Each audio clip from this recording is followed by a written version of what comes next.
Okay, so a little bit of a tangent here. I came across basically an allusion to a topic on another channel on YouTube. Someone was a mental health channel was alluding to this diagnosis that's really interesting and controversial, and I want to talk about it I'll say briefly, but it's not going to be brief. Just FYI, because it's a little complicated. I want to weigh in on it, and it's actually pretty interesting in terms of diagnosis. So, DID, which does relate to PTSD, complex PTSD trauma that we talk about on this channel. So, specifically, I want to talk about the controversy around it. Long-standing controversy, really. But first of all, let me explain just as briefly as I can what it is. DID is what used to be referred to as multiple personality disorder. If you read the book Sybil, then that's basically a case of DID. If you watched The United States of Terra, which I don't think it's still on, I'm not sure actually, to be honest, on YouTube. It was on Netflix for a while, and I think I started watching it and then dropped out of watching it after the Hollywoodizing of the experience of somebody with DID. But anyways, DID basically is an extreme form, as I see it, on the spectrum of PTSD. So you have classic PTSD, shell shock, all the symptoms associated with that. Or you have even the more progressive idea of complex PTSD, which can involve not just the classic picture of PTSD, but that you can have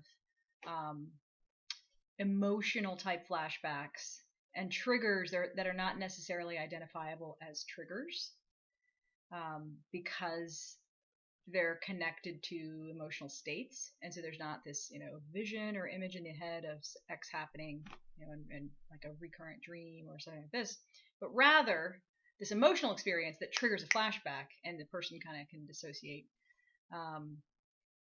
as part of that picture. With DID, you really have features of both, and I see it as this extreme form of PTSD. You're not really going to have a case of DID without one PTSD as either, like I said, maybe it's on the spectrum, or no, not, I shouldn't say or, and trauma, high levels of trauma, particularly sexual trauma. And this does happen in females, disproportionately in females. So that being said, I want to talk about it a little bit. I want to get into it. So just to give you an idea, the kind of trauma we're talking about would be something that starts typically early childhood. It might be a baby who can't even talk or crawl yet, who is being sexually abused by a caregiver, and that occurs, and say until they escape it, which could be 18 years of age when they finally get away from this caregiver. So we're talking usually about long-standing trauma, and given that you have such a young, undeveloped person, there aren't any coping mechanisms in place to speak of, really. So, the child even can't talk. So there's no way of dealing really with the stuff that's happening to this child. So what does this child do? The child can't escape. Like I said, if it's a baby, they can't even crawl away. And the diagnosis of DID tends to occur when you have this scenario where it's literally the option is to die in the face of such horrific trauma, or to find something an extreme way of surviving and coping. And that's the context where you see DID developing. You don't see it without trauma. And like I said, we're not talking mild trauma. We're talking severe trauma that's almost, I mean, you describe it, typically as unimaginable, undescribable. Nobody wants to talk about this kind of thing. So that's the context. And the way, okay, let me give you an analogy from a couple of analogies. Analogy 1, J.K. Rowling's Harry Potter series. Voldemort, the evil dark character, horcruxes his own soul, which is this splitting of his own soul into, these magical devices, so that when he is killed by Potter or Dumbledore or someone tries to kill him, it's like he has these other lives, these other parts of himself that have been split off and hidden wherever they're hidden, so that you can't really totally kill him. This is a perfect picture, analogy of what happens with DID. You split off parts of yourself to hold the space for the unimaginable stuff that's happening to you. So if you're the kid, like in the case of the book Sybil is about this. It's a case of DID. Her mother, I think, if I'm not mistaken, it's been a while since I read the book, but her mother severely abuses her from the age, from birth basically on. And so Sybil, in order to deal with this, you wall off from parts of yourself that then hold the trauma. Okay, another example would be the guy, I can't remember how many years ago, maybe the last 5 years, in southern Utah, who was hiking by himself in a canyon, rock climbing, got his arm stuck in the rock, was there for, some time, realized nobody's going to come find me, nobody's going to save me, nobody even knows where I am. And my option is I can either die here of the elements or dehydration, or I can cut my own arm off so that I can get out of here. And he was able to do that. So there's a strong survival mechanism that kicks in. I mean, people with DID are some of the strongest people on the planet, in the sense that they're surviving. And so let me give you another example, an analogy actually, from your physical body. What we know from environmental toxicity study is that what happens when you're exposed to massive levels of environmental toxins that you can't process, your body does its best to limit the damage. So let's pretend you're a crop duster. Dude who flies little planes, drops all the junk. For some time, I believe they actually used Agent Orange as, the pesticide that was sprayed out of the plane, until I think that got banned. I hope that got banned. I mean, it was modified slightly. And in fact, a lot of fertilizers, there were just old chemical weapons that have been repurposed. So you can imagine the dude spraying it without a mask or anything. He gets exposed to some high levels perpetually of toxic, fat-soluble toxins that his body ingests, through various routes. And then nobody's liver can keep up with that level of toxin. It doesn't matter how good your genetics are, your rain barrel is full of toxins. So the bottleneck in the liver means you can't process this stuff. So what does your body do? It doesn't want it just persisting, floating around the blood, wreaking havoc on everything, because these are destructive chemicals. Your body tries to isolate it to the best that it can. It can't clear it, so it throws it into the fat cells and sort of walls it off. These are less metabolically active cells. Therefore, we can isolate from it somewhat, or limit the amount of damage so it's not, floating in your bloodstream. That's what your body does. It's like, okay, we got this figured out. And it's a way of limiting the damage by basically sealing yourself off, or pushing it to that dark closet. And I want to say the same thing happens psychically, on a psychological level, when you are experiencing trauma, emotional, psychological, toxic, physical trauma. And let's say you're 6 months old or you're 18 months old. You don't even have language to describe the stuff that's happening to you. You have no way of getting out of it. And so this mechanism comes into play. You end up partitioning yourself off, walling off from the traumatic stuff, so that you personally, the original core, if we want to call it that, you goes, I can't handle this. Maybe you don't say, obviously you don't have the language if you're that young, but there's a level where you can't handle it, and who could? And so you push it to a place where it's as a coping mechanism that you can sort of handle it. And then what ends up happening is there are parts of you, it's not like a separate, this is where multiple personality disorder, as it used to be called, kind of got it right. It's not that there are actually multiple people involved living in the same physical space of someone. It's actually that you yourself cuts off from part of yourself and starts to see it as non-self. So, in order to survive, because you've got a wall, you've got to keep this wall up. You don't want the toxins dripping into the bloodstream. So you end up labeling it, and that's one way that a lot of the authorities in the field say it ends up getting more established and more embedded and more prominent. So now what happens is, okay, let's go back to the case of Sybil. So Sybil is enduring this trauma. Let's say she's 6, and her mother's doing some kind of horrific abuse that's going to last all day, and she can't escape.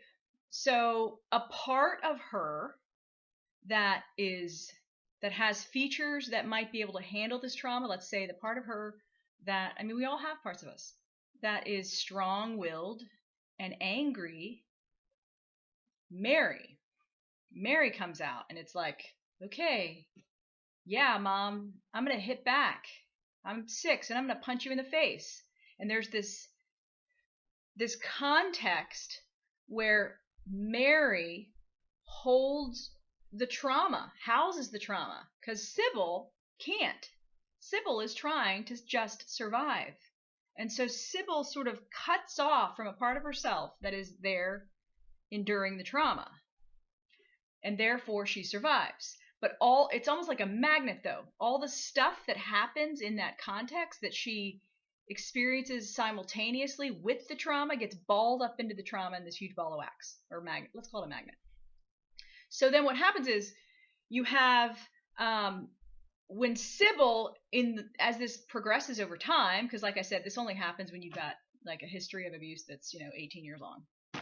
So then you have, in functioning in the real world, Sybil has to be able to read. But let's pretend Mary, because she was 6, that was the age she was learning how to read, that got lumped into the ball of wax for the stuff that Mary holds space for.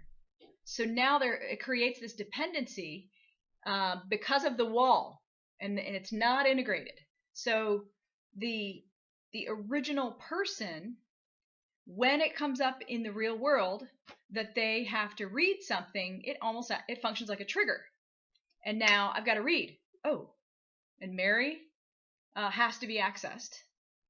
And also, oftentimes, the alters know. Oh, that's what I do. I read. I'm the reader of the group. And I'm 6 years old.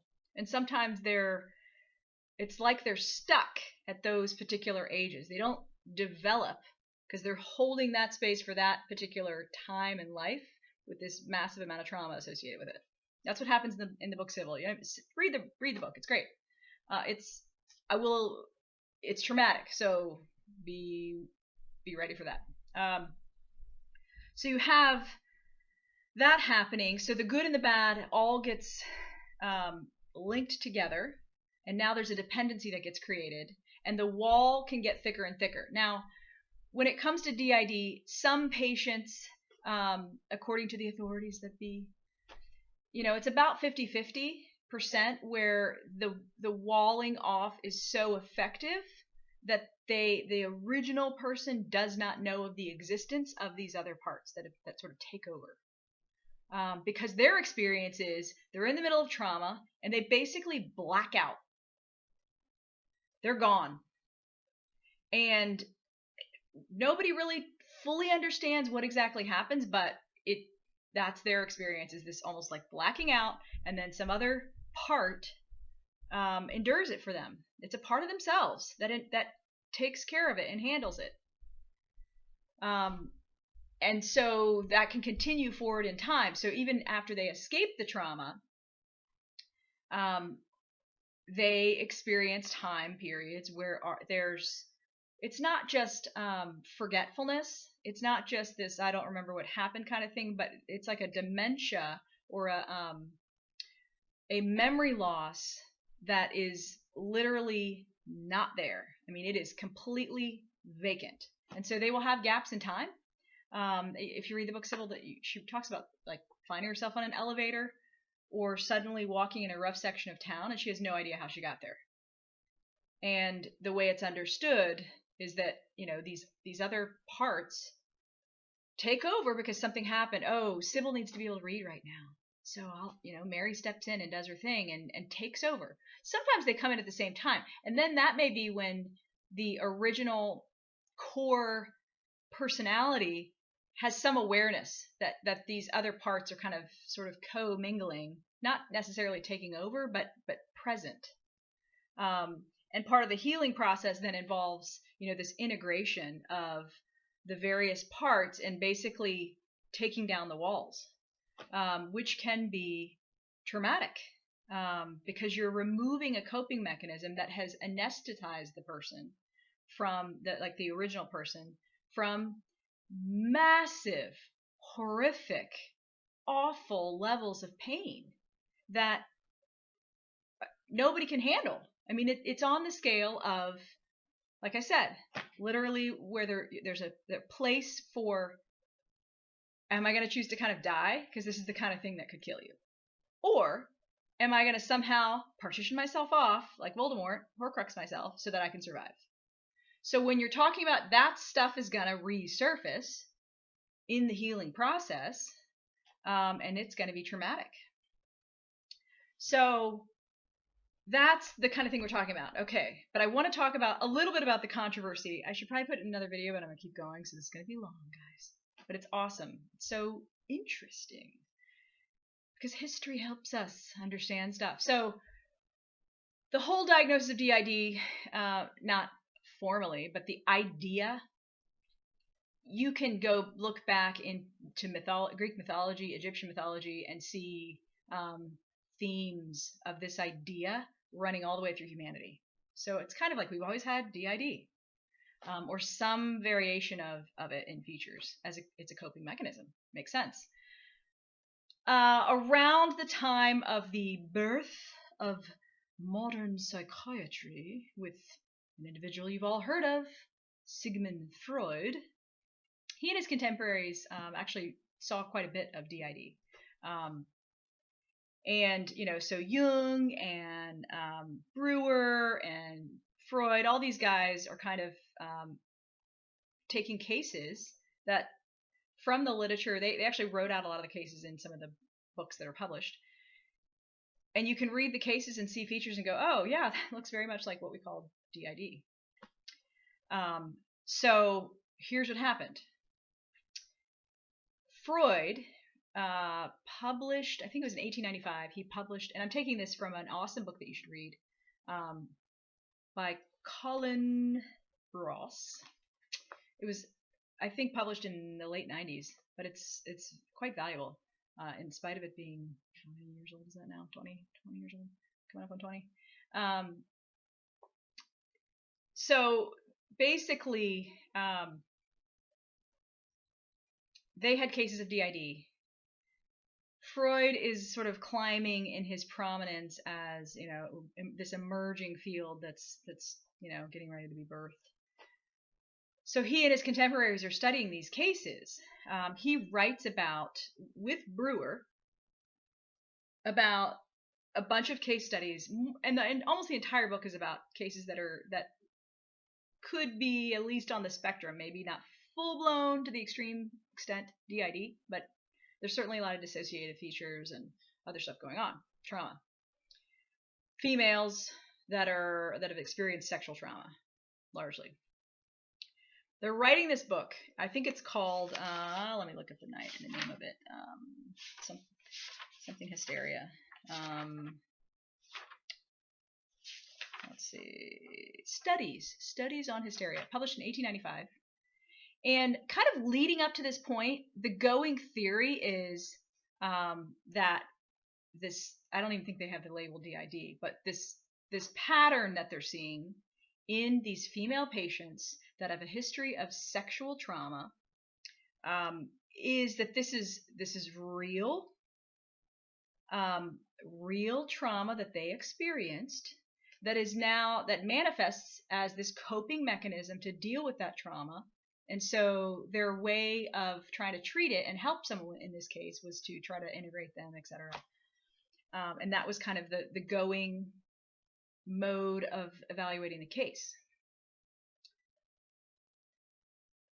This book comes out with Brewer and Freud with this patient. The most famous case in the book is Anna O,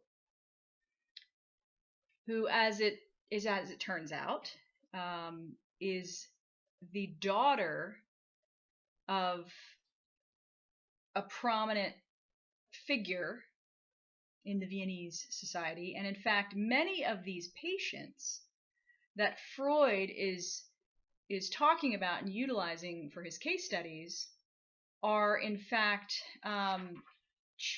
daughters of his own of people that are in his own social circle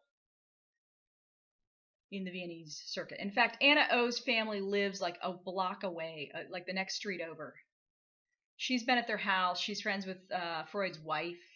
She actually at some point has a sexual affair with Brewer, the other colleague in question writing the book. And so there's, understandably, if Freud goes public with his, that his patients have been sexually abused as children, and that this is the theory in terms of how this develops, and he's talking about those actual cases, this is not going to go down very well, folks. In the society, I mean, he's going to have some issues that I'm sure you can see. So this is right around the time where his thinking has a dramatic shift, and all of a sudden he has this theory that goes something like this. Well, all this, hyper focus on and sexualization could be explained by this obsession, this penile obsession that developmentally occurs in young girls when they are incestuously pining after their own fathers, right? He has this explanation that basically puts all his friends off the hook. You think that one's going to go over? Yeah. That's going to be the theory that's going to work. That's going to help him rise in prominence in the mental health field. He's going to be able to still be the modern father of psychiatry, and he can keep his friends all the same. And a lot of his contemporaries actually disagreed with him, other than Brewer, who had, he's having an affair with Anna O herself. So, of course, he needs a theory, too. So they're in cahoots, and this thing works, and this is really kind of the birth of modern psychiatry. There you go. So Jung disagreed.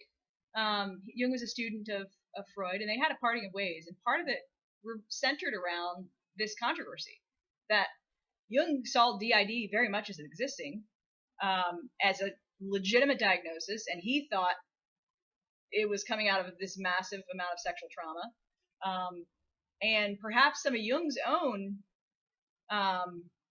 issues. I mean, people have argued that Jung had his whole Red book is, the story of his psychotic break. And so his stuff that he's in this same context, and he's like disagreeing with this way of seeing the world. And that was part of the parting of the waters. There was also other stuff that Freud tossed out the window in the process of having to have a way to explain away all these sexually abused females that have these symptoms, and it's still, so this basically influenced really the birth of much of modern psychiatry and psychology. I mean, who does everybody go back? Freud. So, after that, the other thing that happened that simultaneously around the same time, so basically by 1910, basically DID is falling out of being a diagnosis. Like, we can't label that. Why would we label that as DID? It's no longer really there. We're going to have some other explanation that Freud has conveniently supplied us with, that it's developmentally when young girls pine for their father incestuously and can't deal with that and have penile envy, right? I mean, but it's all coming out of this context of horrific sexual abuse. So the other thing that was happening at the same time, I meant to say, was that schizophrenia was becoming an explanation for all sorts of paranormal type experiences, hallucinations, particularly auditory hallucinations, and psychotic experiences were getting labeled as schizophrenic. And of course, when you have something like DID occurring, dissociation, there are features that are paranormal. And so that was convenient because now you have another label that you could label this. So it's worth understanding. The same controversy kind of continues because it was, the beginning of modern psychiatry and psychology, and persists even to this day. I mean, you can talk to people and they don't think, many mental health professionals do not actually believe in a diagnosis of DID. I'm of the opinion that it absolutely exists. And though rare, it typically occurs in these cases of extreme abuse, horrific torture-like trauma that happens, typically to somebody who's young, typically to females, young little girls whose fathers rape them sexually, or etc. That's the scenario. So, just wanted to weigh in on that. There may be more on this, but I encourage you to check out the book by Colin called Dissociative Identity Disorder, Diagnosis, Clinical Features, and Treatment of Multiple Personality. There's a wealth of information in it. And, if you care to, weigh in on the controversy here. I'd love to have some, comments that get into meaty discussion about it. Look it up. There's way more out there. I mean, there's a ton out there. So share your opinion if you feel so inclined. Thanks for tuning in, and adios.